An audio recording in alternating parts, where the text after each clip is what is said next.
tonight with us is Antonios, of course, and Pέτερ Σόλμπεργκ from his workshop. Hello, Pέτερ. Kalimera. Thank you very much. It's an honor for us to be here and pleasure, of course. How are you? Well, I'm fantastic. You know, it's been a very nice time lately, even if I retired. And but following my son is the great honor, you know. Thank you very much for being here. I think you are in your workshop, which is a very interesting place, not only for working, but just chilling. So let's take a look, please. Well, the thing is, you know, this is the workshop I had now since 2009, when I had my own rally team. And also when we had the rallycross team, everything was based here when we used the Citroen and also the Polo. So we can start here with some nice trophies. Like this one is the first victory I had in Rally GB, and then it's all the FIA trophies, and then of course the big silver trophy for the World Championship, and then we have the bar. It's very important with OMP winning steering wheel. We have some trophies. I have 600 trophies more, but I don't have any space. Then we have Oliver's cross kart winning. It's a 250 with the KTM. And over here you have also a lot of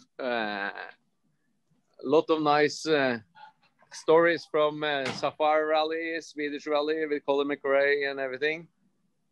Victory. And then I will also show you a little bit some of the cars. I have a museum basically also with around 29 cars. But I will show you that next time. But here we have where we work on the cars. This is the C4 rally car that I used in 2010. I was leading Greece with this car on the second day with 50 seconds in front of Loeb.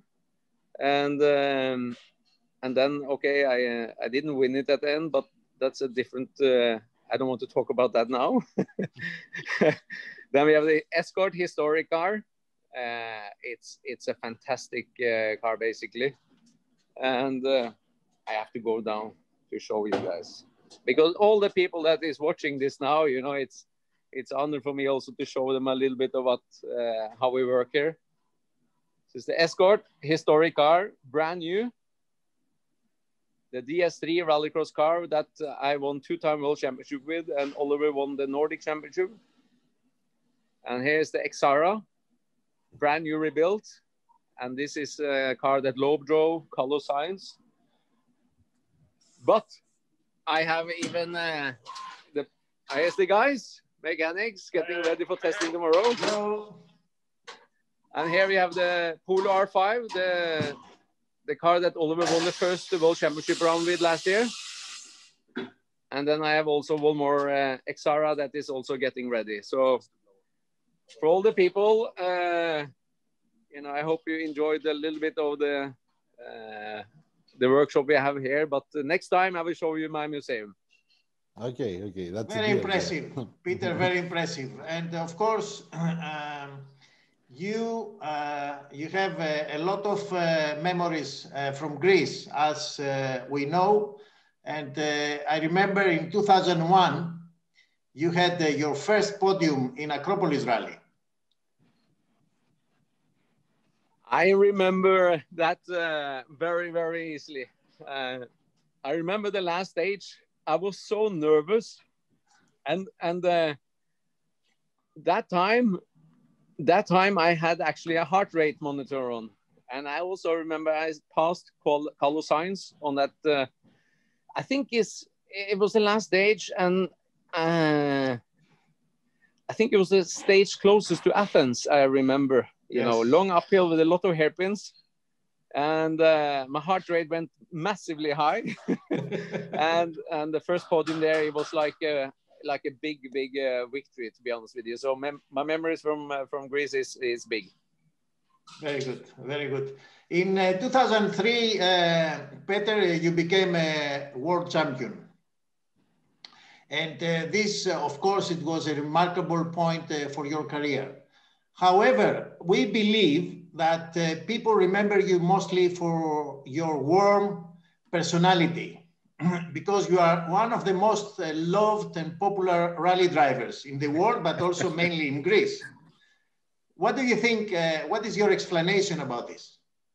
I have no clue. You know, my passion for motorsport and emotions are big. And I'm coming from a very, very small farm in Norway where we was driving and building autocross cars.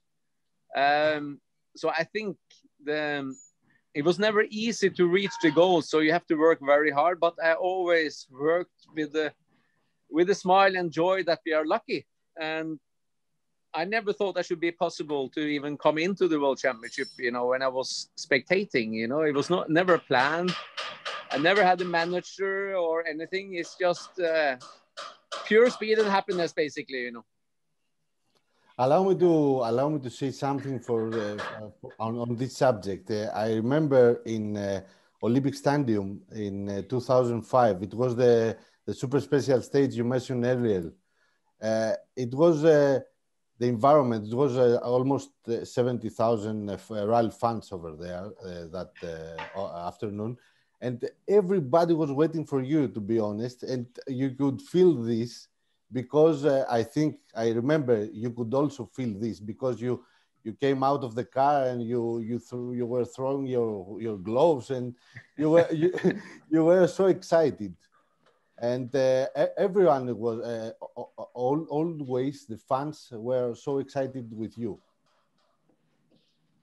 Well, obviously, the thing is when people are showing the interest and passion for what we do and the driving, you know, we also have to give something back again. And as long as it's coming from your heart and the joy and people can see that, it's very easy. And, you know, when we're doing motorsport, we are into entertaining. You know, of course, the results are the most important thing and the driving and stuff. But still, we have to try to make people happy also with what we do. So you always have a good possibility to do that, especially on that fantastic super special you had that time. And we got close to the people. Peter, I would like to ask you a question. Your warm and charming personality, do you think it helped also for your partners and sponsors? Is this something that the sponsors would look like? Honestly, I don't have a clue. I just being myself with everything I do. And it's maybe not perfect every time, but at least I'm honest and open with what I do and say. And I only want the best for everybody around me that works with me and even for sponsors, you know, they have to enjoy what they are a part of. So I never, like I tell everybody, be yourself and enjoy your moment and do everything you can when you have a possibility. So if people loves to be a part of that, you know, they're always welcome, you know. So if I'm grumpy and not happy, you should never be in the sport at all that you love. So it's very simple. Yes, because I'm involved personally in sponsorship and television exposure, I heard very good comments about you from people that you never met, you don't really be aware of. You are an example of reference. Well, I must say thank you very much. It's the truth. It's a big honor, you know, and like I say, nothing is easy in life, you know, so you have to do everything you can. So and if you want something, you need a lot of good people around you. You can never do it alone. And hopefully you give more back again to everybody around you that compare with what they give, and then you can have a good future together. Now, as you know, as you might be aware, Acropolis Rally would have a chance in 2021 to come back in the World Rally Championship, in the calendar for World Rally Championship, because it's one of the events which is supposed to replace any event might not happen because of the COVID or for any other reason. Yeah. What would be your advice, let's say your advice to the Greek organizers? What do you think they should keep from the past, and what might be any new development? Because since they've been to the Acropolis Rally in the championship before, it was 2013. It's a long time ago. Yeah. Well, the thing is the history you have and the people and a very good organization. You already have everything in place. So for me, it's very important to keep the history of how the Greece stages are, you know, and you have some fantastic places for different service places also, and the fans you have already. So I think you are maybe in the easiest position to make the World Championship Rally, you know, fantastic and great again in Greece. But the main thing is that when you do it again, just do it 110%, you know, so you will have it for a long future, you know. And it's all about atmosphere, and it's very, very important. Like I remember the BP Super Special you had. This is the thing that makes the people, you know, be a part of it, and we need all the fans to really have the same joy that we have when we are coming. And I will be there, don't worry. Okay, this was my next question. As long as Oliver drive, I will go to every single race, and I will follow him. So we need A-class ambassadors like yourself. Don't worry. You know, my relationship with your rally, it's been very strong since I got my first podium, and also the victories there. So it's great. And like I said to you before, if you have a super special, I will be opening that super special before all the WRC cars. So I will be a part of it. Don't worry. Very good. Thank you. So but you are also experienced in Olympic stadiums, or just in stadiums, because you had this magnificent event a few years ago with Henning, which was a big highlight, a big motorsport highlight all over the world for me. But anyway, just staying a bit in your mentality. What happened when Pέτερ Σόλμπεργκ was angry or not, or disappointed? Because we have an image that you are always happy and smiling. I suppose it's not like this. It's a good point. You know, I'm happy most of the time, but I can be also very, very sad. But it's coming back again to have very good people around you. That is actually, you know, are good workers and know how you work. And as long as they do a fantastic job, I will never have to be pissed off. Sorry, language. I don't have to be angry. And also to have good people around you to build you up to reach your goal. So, but of course I can be very, very sad, and I can be very angry. But most times, you know, I'm turning around to happiness very, very quickly. Is Oliver make you angry often? No, Oliver is only making me very happy or very sad when you know, but when he is sad, I'm sad. When he's happy, I'm happy. So it's I have never been angry at him. You know, he's a very nice family kid with good respect and have a dream and big goals. He don't have any girlfriends, you know. He never partying, you know. He have a dream, and that is very, very respectful, and that's why, you know, it's great to have the respect from everybody around him, from mechanics to engineers, and also the parents. You know, you get respect for that. I must admit, Stathis, that working with Pέter for almost 7 years alongside in the same championship, I never saw him angry. Yeah. I know, maybe not. Sometimes disappointed because of some accidents, but never angry. No. But you also know Oliver since he was very, very young, you know, when he was on the rally. So he was a baby. So I remember him in Monte Carlo. Yeah, exactly.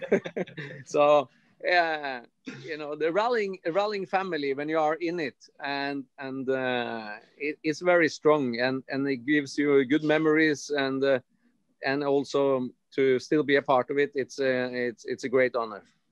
I would like to ask you something which might be, it's a little bit secret, discreet.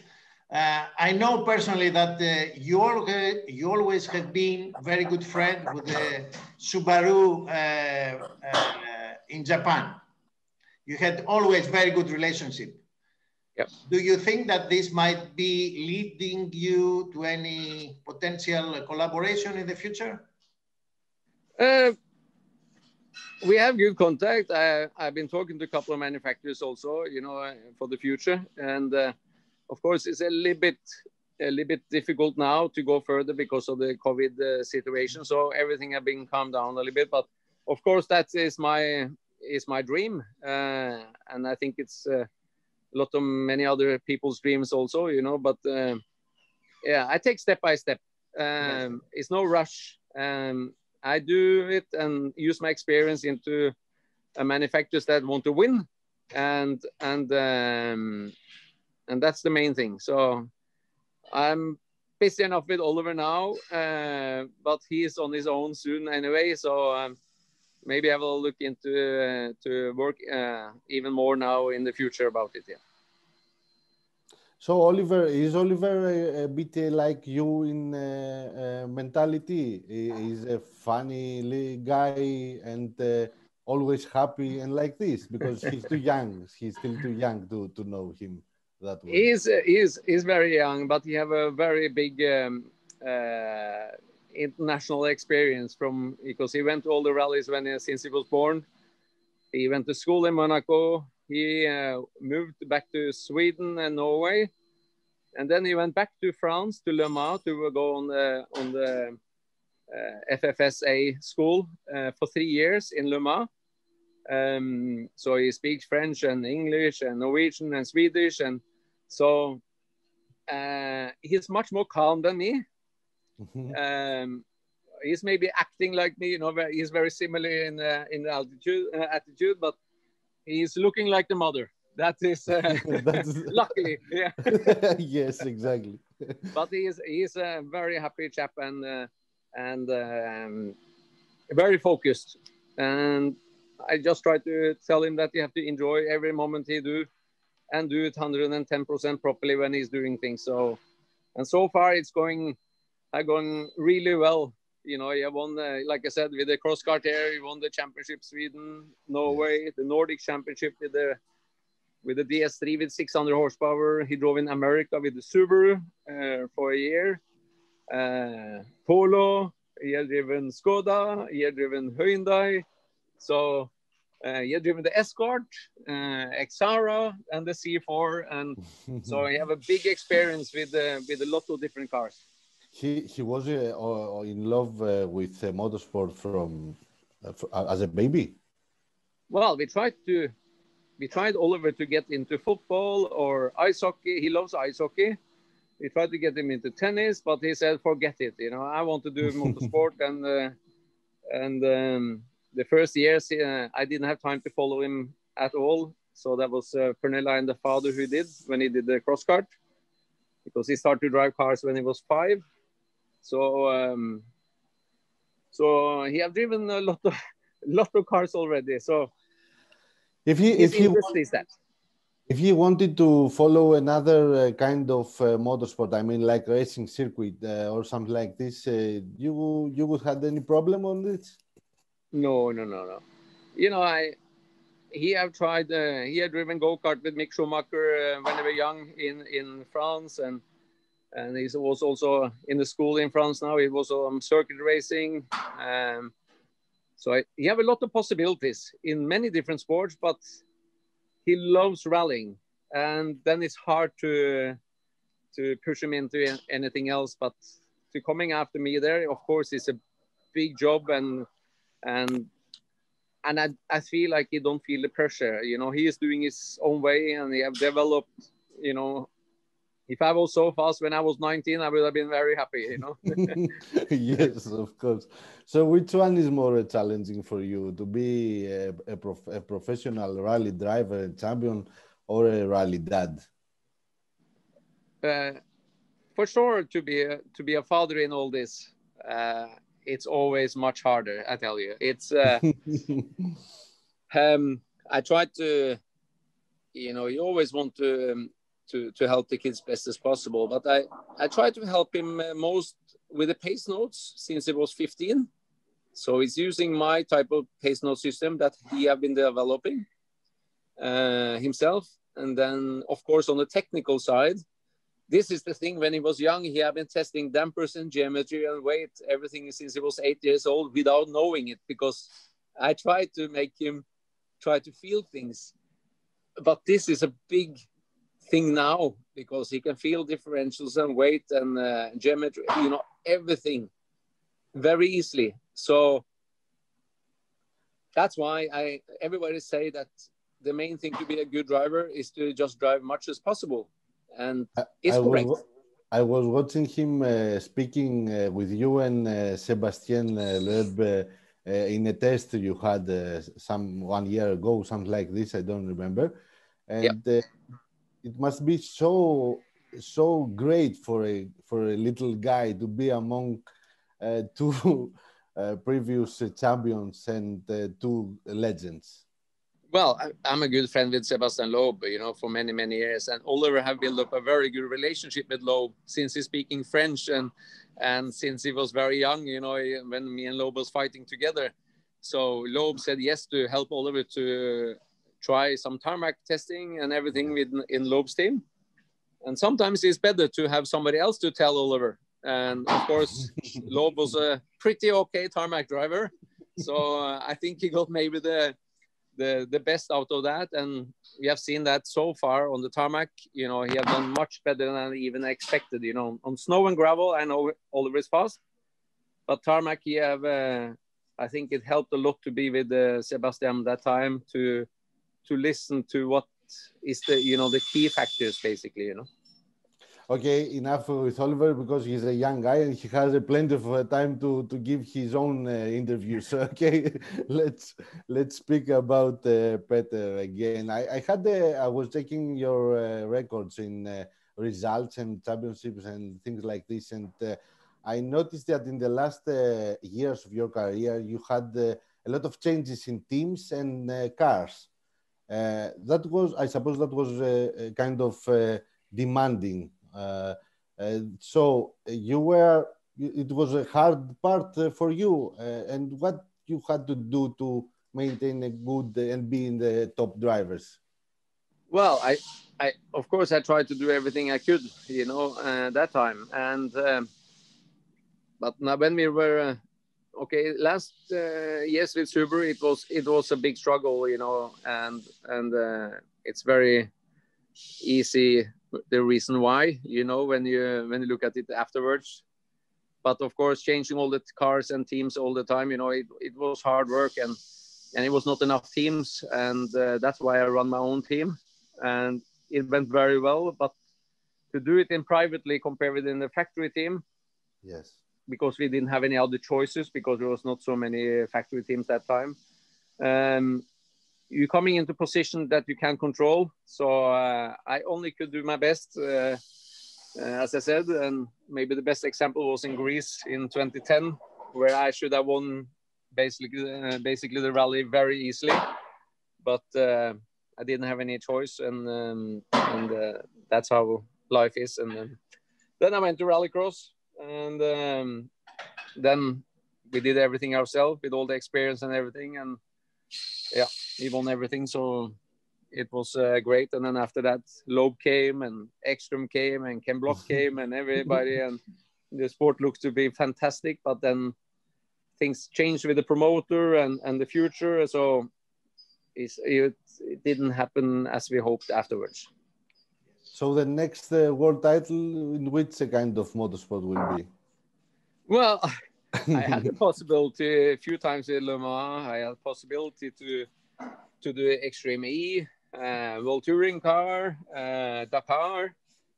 But for now, I've taken the decision, you know, to follow Oliver as the main thing, and be there as a dad to quality sure and control that every car he comes into, it's inside the window so he can be fast. So for me, it's always the main priority to make him fast, good, stable, and happy. Can he become a world champion like you someday? Well, it's his dream, but it's a lot of work and a lot of experience. And we know everybody that the youngest world champion is 27 years old, you know, so it's he have many years to try to achieve it. And we see also Kalle Rovanperä is doing a great job together with Toyota now, and they have a good plan with him, you know, no stress, build up experience. And